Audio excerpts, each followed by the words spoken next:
ओम शांति। आज 22 जून 2022 के साकार मधुर महावाक्य हैं। आज की मधुर मुरली में बाबा बच्चों से बहुत मीठी रूहान कर रहे हैं कि बाप दादा को भी ऐसे बच्चों की तलाश है जो बहुत मीठे हों, शीतल स्वभाव वाले हों, आज्ञाकारी हों, वफादार हों। सर्विसेबल बच्चों को बाबा हमेशा याद करते हैं। सर्विसेबल बच्चे ही बाबा के मददगार बच्चे हैं। बाबा के साथ हम स्वर्ग बनाने की सेवा में सब मदद करते हैं। सबसे अच्छी मदद है पुरुषार्थ से प्रारब्ध बना लेना।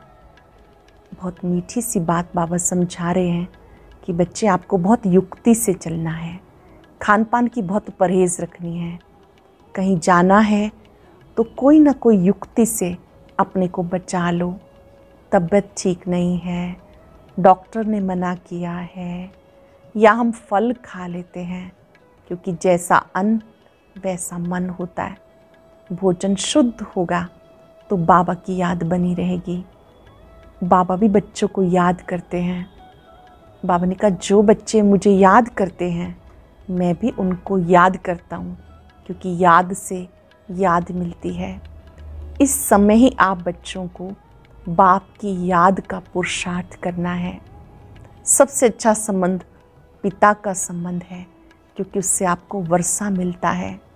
इसी समय बाबा बच्चों को वर्षा देने के लिए आते हैं।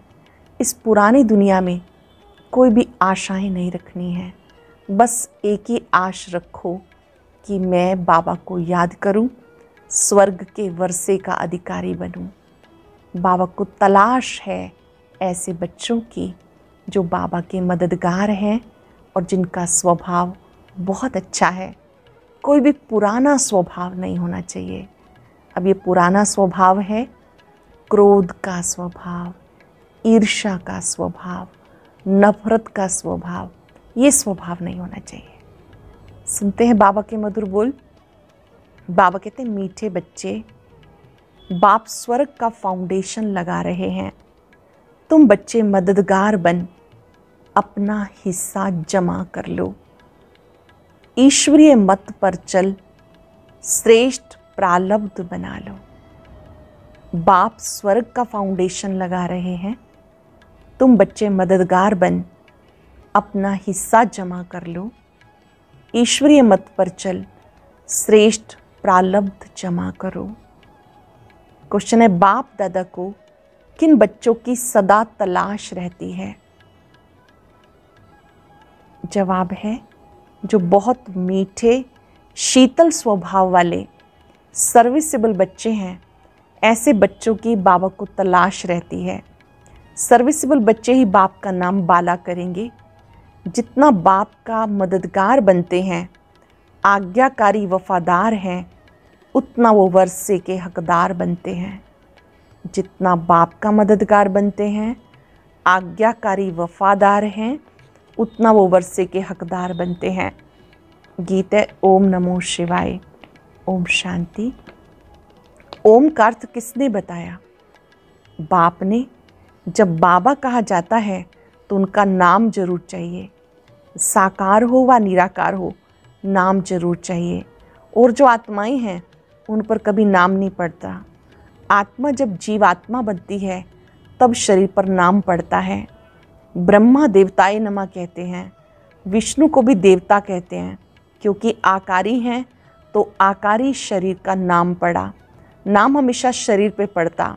सिर्फ एक निराकार परम पिता परमात्मा है जिसका नाम शिव है। एक ही आत्मा का नाम है, बाकी सबका देह पे नाम पड़ता है। शरीर छोड़ा तो नाम बदल जाएगा। परमात्मा का एक ही नाम चलता है, कभी नाम बदलता नहीं। परमात्मा का एक ही नाम चलता है, सदाशिव, कभी बदलता नहीं। इससे सिद्ध होता है वो कभी जन्म पुनर्जन्म में नहीं आता। अगर खुद जन्म पुनर्जन्म में आए तो औरों को भी जन्म पुनर्जन्म से छुड़ा ना सके। अमर लोक में कभी जन्म मरण नहीं कहा जाता। वहाँ तो बड़ी सहज रीति से एक शरीर छोड़ दूसरा लेते हैं। मरना यहाँ है, सत्युग में ऐसा नहीं कहते फलाना मर गया, यहाँ तो अक्सर यही बात बोलते हैं, फलाना मर गया। मरना शब्द दुख का है, वहाँ तो पुराना शरीर छोड़ दूसरा किशोर अवस्था का शरीर ले लेते हैं, खुशी मनाते हैं। पुरानी दुनिया में कितने मनुष्य हैं, ये सब खत्म होने वाले हैं। दिखाते हैं यादव कौरव थे, लड़ाई में वो खत्म हो गए, तो क्या पांडवों को रंज हुआ होगा? नहीं, पांडवों का तो राज्य स्थापन हुआ। इस समय तुम हो ब्रह्मावंशी ब्राह्मण, ब्रह्मा कुमार कुमारियाँ। ब्रह्मा को इतने बच्चे हैं तो जरूर प्रजापिता ठहरा। ब्रह्मा विष्णु शंकर का बाप है शिव, उनको ही भगवान कहा जाता। इस समय तुम जानते हो हम ईश्वरीय कुल के हैं, हम बाबा के साथ बाबा के घर निर्वाण धाम में जाने वाले हैं। बाबा आया हुआ है, उनको साजन भी कहते हैं, परंतु एक्यूरेट संबंध में वो बाप है, क्योंकि वर्षा सजनियों को नहीं मिलता, वर्षा बच्चे लेते हैं, तो बाप कहना राइट है। बाप को भूल जाने से मनुष्य नास्तिक बने हैं। श्री कृष्ण के चरित्र गाए जाते, परंतु श्री कृष्ण का चरित्र तो कोई है नहीं। भागवत में श्री कृष्ण के चरित्र हैं, लेकिन चरित्र होना चाहिए शिव बाबा का, वो भी बाप, टीचर, सतगुरु है। इसमें चरित्र की क्या बात है? श्री कृष्ण के भी चरित्र नहीं, वह बच्चा है। जैसे छोटे बच्चे होते हैं, बच्चे हमेशा चंचल होते हैं तो सबको प्यारे लगते हैं। श्री कृष्ण के लिए जो दिखाते हैं मटकी फोड़ी, ऐसा तो कुछ है नहीं। शिव बाबा का क्या चरित्र है वो तुम देखते हो, पढ़ाकर पतित से पावन बनाते हैं। बाबा का चरित्र क्या है? हम बच्चों को पढ़ाकर पतित से पावन बनाते हैं। कहते भक्ति मार्ग में मैं तुम्हारी भावना पूरी करता हूँ, बाकी यहाँ तो मैं पढ़ाता हूँ। इस समय जो मेरे बच्चे हैं वही मुझे याद करते हैं। इस समय जो मेरे बच्चे हैं वो मुझे याद करते हैं और सबकी याद भूल एक बाप की याद में रहने का प्रयत्न करते हैं। ऐसे नहीं कि मैं सर्वव्यापी हूँ, मुझे जो याद करते हैं मैं भी उनको याद करता हूँ। अंडरलाइन करेंगे बाबा के मीठे बोल, जो बच्चे मुझे याद करते हैं मैं भी उनको याद करता हूँ। सो भी याद तो बच्चों को करेंगे। मुख्य बात एक है, बहादुर तो किसी को तब कहेंगे जब कोई बड़े आदमी को समझा के दिखाओ। सारा मदार है गीता पर। गीता निराकार परमात्मा की गाई हुई है, ना कि मनुष्यों की। भगवान को रुद्र भी कहा जाता, श्री कृष्ण को रुद्र नहीं कहेंगे। रुद्र ज्ञान यज्ञ से विनाश ज्वाला निकली है। कई लोग परमात्मा को मालिक कह के याद करते हैं, कहते उस मालिक का नाम नहीं। अच्छा भला वो मालिक कहाँ है? क्या वो विश्व का, सारी सृष्टि का मालिक है? परम पिता परमात्मा तो सृष्टि का मालिक नहीं बनता, सृष्टि का मालिक तो देवी देवता बनते हैं। परम पिता परमात्मा है ब्रह्मांड का मालिक। ब्रह्म महातत्व बाप का घर, तो हम बच्चों का भी घर है। ब्रह्मांड है बाप का घर, जहाँ आत्माएं अंडे मिसल दिखाते हैं। ऐसे कोई है नहीं, हम आत्माएं ज्योति बिंदु वहाँ निवास करती हैं। फिर ब्रह्मांड से हम कैसे नीचे उतरते हैं?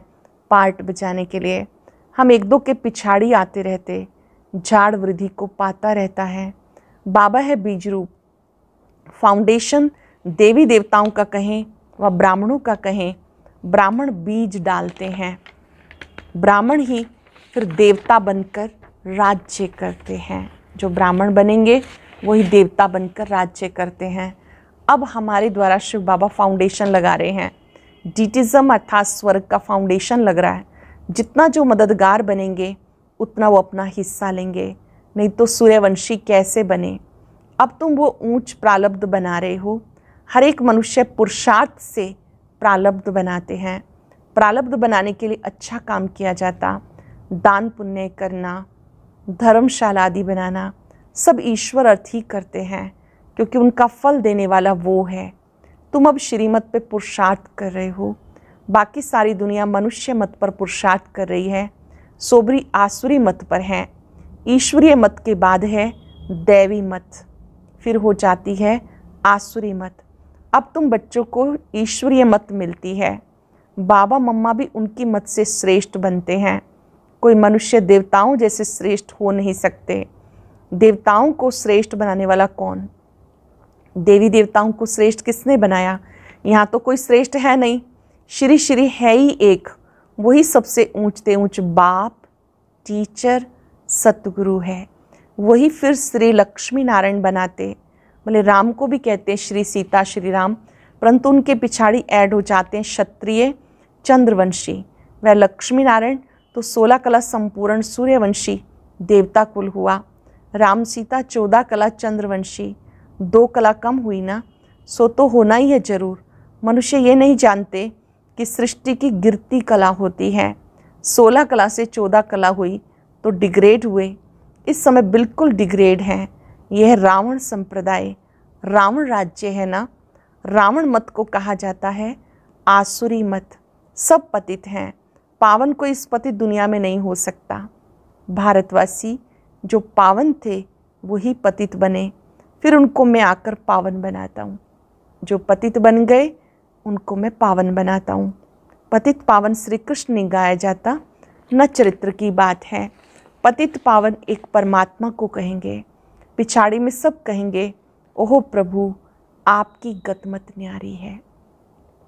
लास्ट में सब कहेंगे ओह प्रभु आपकी गतमत न्यारी, आपकी रचना को कोई नहीं जानते, सो तो अब तुम जान गए हो। ये ज्ञान है बिल्कुल नया। नई चीज़ जब निकलती है तो पहले थोड़ी होती है, फिर बढ़ती जाती है। तुम भी पहले एक कोने में पड़े थे, अब देश देशांतर वृद्धि को पाते रहेंगे। राजधानी स्थापन होनी है, मूल बात ये सिद्ध करनी है, गीता का भगवान श्री कृष्ण नहीं, वर्षा बाप देंगे। लक्ष्मी नारायण भी अपने बच्चों को वर्षा देंगे, वो भी यहाँ के पुरुषार्थ की प्रारब्ध मिलती है। सतयुग त्रेता में बेहद का वर्षा है। गोल्डन सिल्वर जुबली मनाते, यहाँ तो एक दिन मनाते, हम तो 1250 वर्ष गोल्डन जुबली मनाते हैं। हम 1250 वर्ष मनाते, खुशियाँ मनाते, माला माल बन जाते, तो ये अंदर में बड़ी खुशी रहती है। ऐसे नहीं कि सिर्फ बाहर से बत्तियाँ आदि जलाते हैं, स्वर्ग में हम बिल्कुल संपत्तिवान बहुत सुखी हो जाते हैं। देवता धर्म जैसा सुखी और कोई होता नहीं। फिर सिल्वर जुबली आदि को भी पूरा समझते नहीं।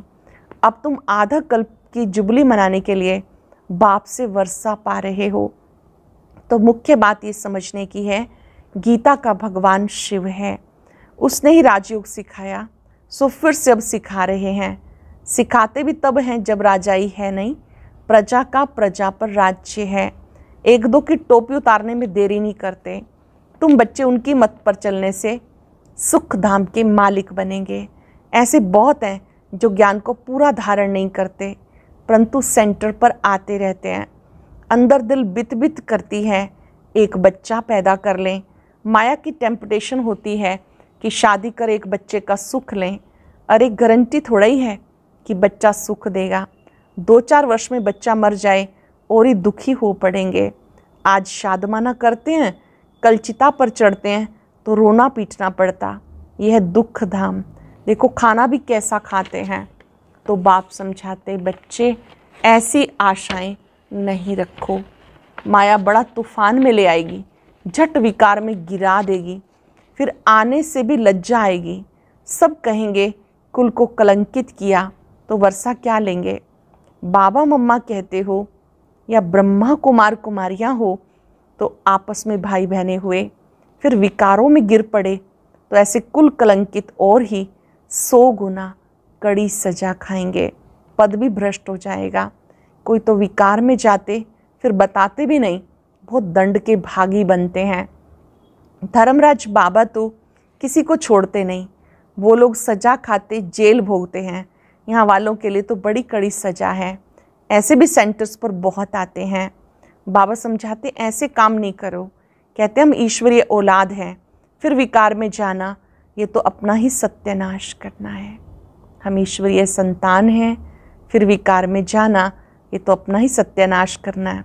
कोई भी भूल हो तो झट बाबा को बता दो। विकार बिगर रह नहीं सकते तो यहाँ नहीं आओ तो बेहतर है, नहीं तो वायुमंडल खराब हो जाता है। तुम्हारे बीच में कोई बगुला अशुद्ध खाने वाला बैठे तो कितना खराब लगता है। बाबा कहते ऐसे को ले आने वाले पर दोष लग जाता है। दुनिया में ऐसे सत्संग तो बहुत हैं, जाकर वहाँ भक्ति करें। भक्ति के लिए हम मना नहीं करते हैं। भगवान आते पवित्र बनाने, पवित्र वैकुंठ का वर्षा देने के लिए। बाबा कहते सिर्फ बाप और वर्षे को याद करो बस, और खान पान के परहेज की युक्तियाँ बताते हैं। परहेज के लिए बहुत प्रकार की युक्तियाँ रख सकते हैं। तबीयत ठीक नहीं है, डॉक्टर ने मना किया है, अच्छा आप कहते हो तो हम फल ले लेते हैं। अपना बचाव करने के लिए ऐसा कहना ये कोई झूठ नहीं है। बाबा मना नहीं करते। ऐसे बच्चों की तलाश में है बाबा जो बिल्कुल मीठे हों, कोई पुराना स्वभाव नहीं होना चाहिए, सर्विसेबल, वफादार, फरमानबरदार हो। भगवान को तलाश ऐसे बच्चों की जो मीठे हों, आज्ञाकारी हों, वफादार हों, फरमानबरदार हों, जिनमें कोई भी पुराना स्वभाव ना हो। अच्छा, मीठे मीठे सिक्के लदे बच्चों प्रति माता पिता बाप दादा का याद प्यार, गुड मॉर्निंग। रूहानी बाप की रूहानी बच्चों को नमस्ते। रूहानी बच्चों की रूहानी बाप दादा को नमस्ते, गुड मॉर्निंग, शुक्रिया बाबा, शुक्रिया। धारणा के लिए सार। मुख्य बात कौन सी है? इस मायावी दुनिया में हर बात में दुख है, इसलिए इस पुरानी दुनिया में कोई भी आश नहीं रखनी है। भले माया के तूफान आए, कभी कुल कलंकित नहीं बनना है। खान पान की बहुत परहेज रखनी है। पार्टी आदि में जाते बहुत युक्ति से चलना है। आज का वरदान, बुराई में भी बुराई को ना देख अच्छाई का पाठ पढ़ने वाले अनुभवी मूर्त भव। बुराई में भी बुराई को ना देख अच्छाई का पाठ पढ़ने वाले अनुभवी मूर्त भव। चाहे सारी बात बुरी हो, उसमें एक दो अच्छाई जरूर होती है। पाठ पढ़ाने की अच्छाई हर बात में समाई हुई है ही, क्योंकि हर बात अनुभवी बनाने के निमित्त बनती है। धीरज का पाठ पढ़ा देती है। दूसरा आवेश कर रहा है, आप उस समय धीरज व सहनशीलता का पाठ पढ़ रहे हो। दूसरा आवेश कर रहा है, आप उस समय धीरज व सहनशीलता का पाठ पढ़ रहे हो। इसलिए कहते जो हो रहा है वो अच्छा, जो होना है वो और अच्छा। अच्छाई उठाने की सिर्फ बुद्धि चाहिए। बुराई को ना देख अच्छाई उठा लो तो नंबर 1 बन जाएंगे। बुराई को ना देख अच्छाई उठाने की आदत बना लो तो नंबर 1 बन जाएंगे। सरल शब्दों में, बुराई को भी जो अच्छाई में ढूंढ लेता है, बुराई हर एक इंसान में है, लेकिन आप उसमें भी कोई अच्छा पाठ सीख लेते हैं, जैसे धैर्यता का पाठ सीख लेते हैं, अंडरस्टैंड कर लेते हैं, तो ये भी एक अच्छा गुण है। ऐसी आत्माओं को ही अनुभवी मूर्त कहते हैं। स्लोगन है, सदा प्रसन्न चित्त रहना है तो साइलेंस की शक्ति से बुराई को अच्छाई में परिवर्तन करो। सदा प्रसन्न चित्त रहना है तो साइलेंस की शक्ति से बुराई को अच्छाई में परिवर्तन करो। आज हम अभ्यास करेंगे, मैं अनुभवी मूर्त आत्मा हूँ। बाबा ने मुझे बहुत सुंदर वरदान दिया है, बहुत सारे अवसर दिए हैं, जिससे मेरा अनुभव बढ़ रहा है। कोई भी आत्मा अगर हमें उसकी कमजोरी दिखाई देती है, उसमें भी पाठ सीखना है। इस बुराई को मुझे अपने में नहीं आने देना। किसी की भी बुराई से अच्छा पाठ सीख कर मुझे अपने मन बुद्धि को शांत शीतल रखना है, व्यर्थ से मुक्त रखना है। बाबा को देखकर वायदा करें, मीठे बाबा, आज से हम हर एक की अच्छाई को देखेंगे, अच्छाई वर्णन करेंगे, अनुभवी मूर्त बनेंगे। शुक्रिया बाबा, शुक्रिया। ओम शांति शांति। शांति।